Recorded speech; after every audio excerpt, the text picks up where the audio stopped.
लोकतंत्र के चौथे स्तंभ पर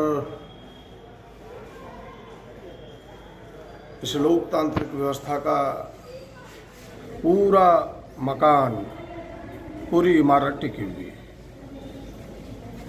और मैं कह सकता हूँ कि आजकल उसमें कुछ छुटवइये लोग जो लोकतंत्र का चौथे स्तंभ का हिस्सा बन करके कुछ एक लोग कमाई का जरिया बना दिए हैं, और उस कारण से कुछ चीज़ें जिसका कोई मूल नहीं रहता, जड़ नहीं रहता, उन बातों को भी समाज में परोसने का प्रयास करते हैं। मैंने 2-3 दिन पहले एक अखबार के कतरन को देखा सोशल मीडिया पर, फिर कल एक समाचार को देखा कराओ न्यूज़ से, जिसके कोई आधार नहीं है।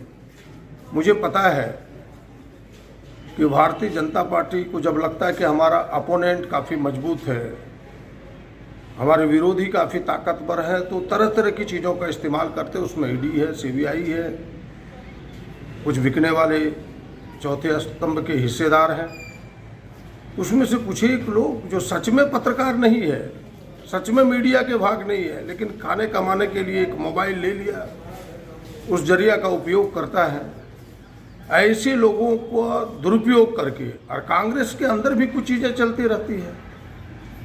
लगता है कि भाई प्रदीप यादव कांग्रेस में जड़ उनकी मजबूत हो रही है, तो हमारे साथी भी कुछ भारतीय जनता पार्टी के शिकार हो जाते हैं, और ये लोग मिलकर के किसी को बदनाम करने के लिए तरह तरह की नीतियों को चलाते हैं। और वही हमने देखा कि भाई एक समाचार चल रहा है कि प्रदीप यादव भारतीय जनता पार्टी का हिस्सा बनने वाले हैं। भाई हम विचार से पार्टी से निकले हैं, हमें कोई भारतीय जनता पार्टी ने निकाला नहीं, हम कोई स्वार्थवश नहीं निकले हैं।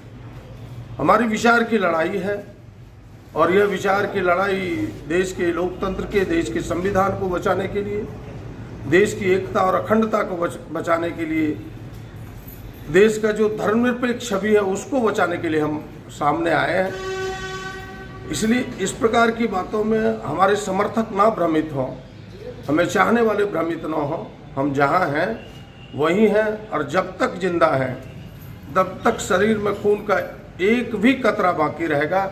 इस लोकतंत्र को मजबूत करने के लिए, इस संविधान की दी हुई विचारों को मजबूत करने के लिए, धर्मनिरपेक्षता को मजबूत करने के लिए हमने जो कांग्रेस का फोरम चुना है, इसी पर काम करेंगे। बस इतना ही।